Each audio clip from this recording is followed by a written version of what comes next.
Hello guys, मैं प्रदीप भगत स्वागत करता हूं आप सभी का हमारे यूट्यूब चैनल PK7P में। गाइस, आज के इस वीडियो में हम लोग बात करने वाले हैं एनसीईआरटी क्लास 8 हिंदी का चैप्टर 10 कामचोर का क्वेश्चन आंसर को इस वीडियो में हम लोग डिस्कस करेंगे। अगर आप इसी चैप्टर का समरी वाला वीडियो यानी सारांश वाला वीडियो देखना चाहते हैं तो उसका लिंक ऊपर आई बटन पे दिया हुआ है। अगर आप क्लास 8 का सभी चैप्टर्स का वीडियो लाइन वाइज देखना चाहते हैं तो प्लेलिस्ट का लिंक भी आई बटन पे और नीचे डिस्क्रिप्शन पे भी दिया हुआ है, जाकर जरूर देख ले। तो गाइस प्लीज वीडियो को कंप्लीट वॉच कीजिए, क्योंकि मैं आप लोगों को कंप्लीट इन्फॉर्मेशन देता हूँ और एक एक वर्ड का क्वेश्चन को मीनिंग को मैं तोड़ तोड़ कर समझाता हूँ। प्लीज गाइस वीडियो को स्किप मत कीजिए, कंप्लीट वॉच कीजिए। हाँ दोस्तों, जरा आगे बढ़ने से पहले हमारी इस वीडियो को लाइक करें और हमारी मेहनत को सफल करें और चैनल को सब्सक्राइब करें और साथ ही बेल आइकन को दबा ले ताकि आगे आने वाली वीडियोस का भी लुत्फ उठाते रहे। देखिए, पहला क्वेश्चन है, कहानी में मोटे मोटे किस काम के है, किन के बारे में और क्यों कहा गया है।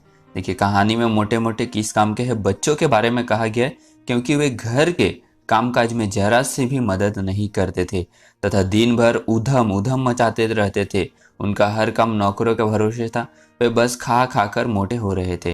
नेक्स्ट क्वेश्चन है, बच्चों के उधम मचाने के कारण घर की क्या दुर्दशा हुई। बच्चे वैसे तो कोई काम नहीं करना चाहते थे, पर तनख्वाह के लालच में उन्होंने काम करने की जगह इतना सामान और काम फैला दिया कि ऐसा लगने लगा जैसे कोई तूफान आ गया हो। उनके उधम मचाने से घर अस्त व्यस्त हो गया। मटके सुरहिया इधर उधर लुढ़क गए। घर के सारे बर्तन, भगोने, बाल्टी, तसले आदि उधर फैले थे। पशु पक्षी इधर उधर भागने लगे। घर में धूल मिट्टी कीचड़ का ढेर लग गया। मटर की सब्जी बनने से पहले भेड़ें खा गई। मुर्गे मुर्गिया के कारण कपड़े गंदे हो गए। इस वजह से पारिवारिक शांति भी भंग हो गई। अम्मा ने तो घर छोड़ने की बात ही फैसला ले लिया। अगला क्वेश्चन है, या तो बच्चा राज कायम कर लो या मुझे ही रख लो। अम्मा ने कब कहा और इसका परिणाम क्या हुआ। अम्मा ने बच्चों द्वारा किए गए घर के हालात को देखकर ऐसा कहा था जब पिताजी ने बच्चों को घर के काम काज में हाथ बटाने को कहा। तब उन्होंने इसके विपरीत सारे घर को तहस नहस कर दिया। अम्मा जी बहुत परेशान हो गई। इसका परिणाम ये हुआ कि पिताजी ने घर की किसी भी चीज़ को बच्चों को हाथ ना लगाने की हिदायत दे डाली। अगर किसी ने घर का काम किया तो उसे रात का खाना नहीं दिया जाएगा। अगला क्वेश्चन है, कामचोर कहानी का संदेश देती है, यानी कामचोर कहानी क्या संदेश देती है। यह एक हास्य प्रधान कहानी। हास्य प्रधान का मतलब होता है हंसी वाला या हंसी युक्त। यह कहानी संदेश देती है कि बच्चे को घर के कामों से अनभिज्ञ नहीं होना चाहिए। मतलब बच्चे लोग हुए, उसे घर का काम थोड़ा बहुत करना चाहिए। उसे ऐसा नहीं कि अगर एक बाल्टी पानी तुमको भर के लाने के लिए कहा गया या एक गिलास पापा तुमसे पानी मांगेंगे तो तुम नहीं दे सको, ऐसा भी नहीं होना चाहिए। मतलब थोड़ा मोड़ा काम आप लोगों को करना चाहिए और जो करते हैं बहुत अच्छे करते हैं। उन्हें उनके स्वभाव के अनुसार उम्र और रुचि को ध्यान में रखते हुए काम करना चाहिए, जिससे बचपन से ही उनमें काम के प्रति लगन तथा रुचि उत्पन्न हो। उन्हें बचपन से ही छोटे छोटे काम करने के लिए प्रेरित करना चाहिए। लेकिन कुछ पेरेंट्स का ऐसा थॉट्स है कि बच्चे बहुत बड़े हो गए, पूरा काम उनको सौंप देते हैं, ये करो वो करो। इससे क्या होता है, बच्चे का प्रेशर बढ़ जाता है। वो लोग इतना काम को एक साथ कर नहीं सकते। एक एक काम को छोटा छोटा काम उनको देना चाहिए और साथ में पेरेंट्स को भी उसका काम क्या कर रहा है, कैसे गलत कर रहा है, उसको देखना चाहिए ध्यान से। लेकिन अगर आप उसको बोल दिए कि ये काम करो, बस वो अपना ढंग से करेगा, क्योंकि उसको तो पता नहीं है कैसे करना है, ये तो आपको सिखाना है। तो कुछ हद तक पेरेंट्स का भी यहाँ पे गलती होता है।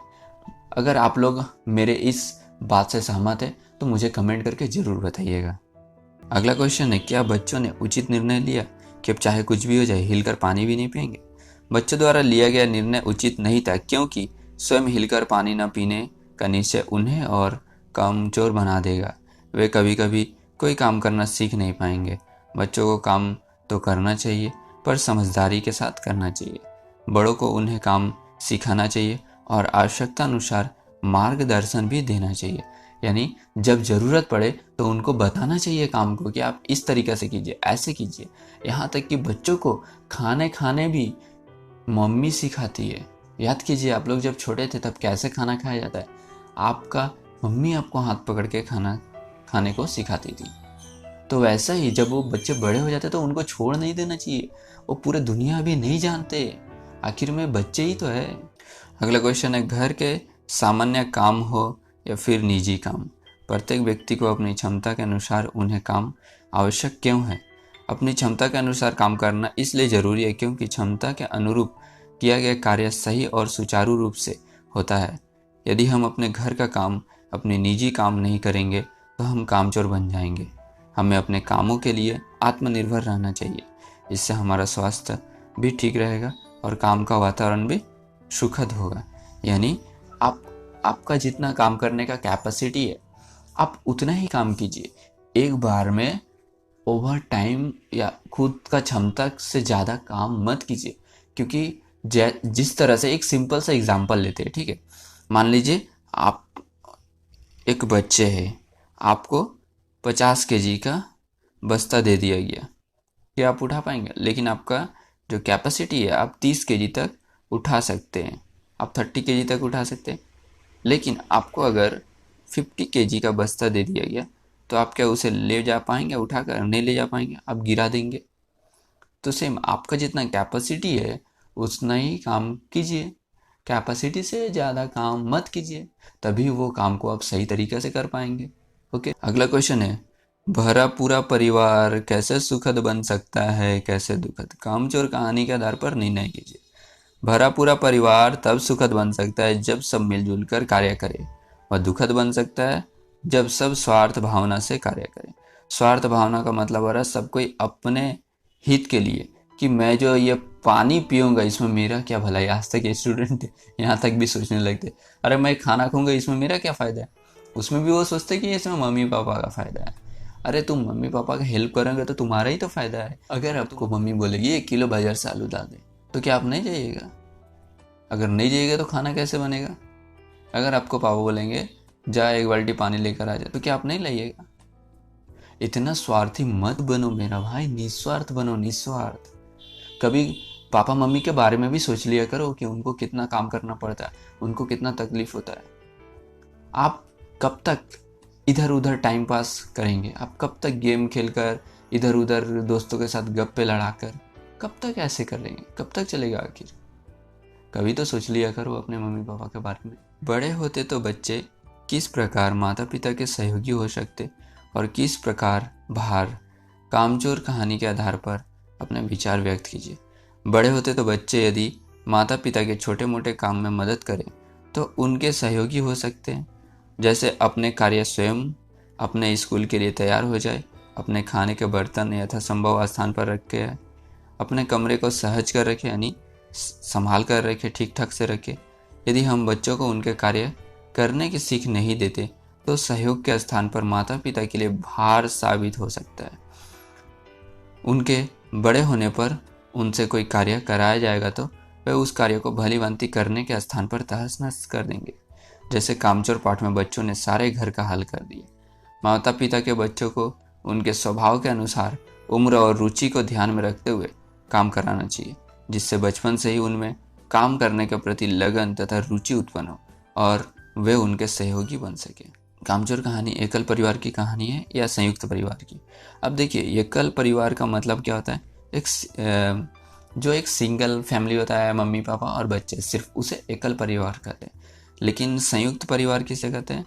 जो मम्मी पापा बच्चे के अलावा मम्मी पापा के मम्मी भी, यानी बच्चे के दादा दादी भी साथ में रहते हैं, उनके चाचा भी साथ में रहते हैं, उसे संयुक्त परिवार कहते हैं। इन दोनों तरह के परिवारों को क्या क्या अंतर होते हैं? कामचोर कहानी संयुक्त परिवार की कहानी है। यह एक संयुक्त परिवार की कहानी है क्योंकि इस कहानी में मौसी, चाची, चाचा, मम्मी पापा, दादी सभी कोई थे। इन दोनों प्रकार के परिवारों में अंतर इस प्रकार है, एकल परिवार में सदस्यों की संख्या 3 से 4 होती है, जिसमें माँ, पिता व बच्चे होते हैं। संयुक्त परिवार में सदस्यों की संख्या ज़्यादा होती है क्योंकि इसमें चाचा, चाची, ताऊजी, ताईजी, माँ, पिताजी, बच्चों सभी सम्मिलित होते हैं। एकल परिवार में सारा कार्य स्वयं करना पड़ता है, जबकि संयुक्त परिवार में सब लोग मिलजुल कर कार्य करते हैं। एकल परिवार में जीवन के सुख दुख को अकेले सामना करना पड़ता है, जबकि संयुक्त परिवार में सारे सदस्य मिलकर जीवन के सुख दुख का सामना करते हैं। अब आते हैं भाषा की बात, यानी हिंदी व्याकरण। धूली बेधूली बाल्टी लेकर हाथ 4 थनों पर पील पड़े। धूली शब्द से पहले बे शब्द लगाकर बेधूली बनता है, जिसका अर्थ है बिना धूली, यानी बे एक उपसर्ग है।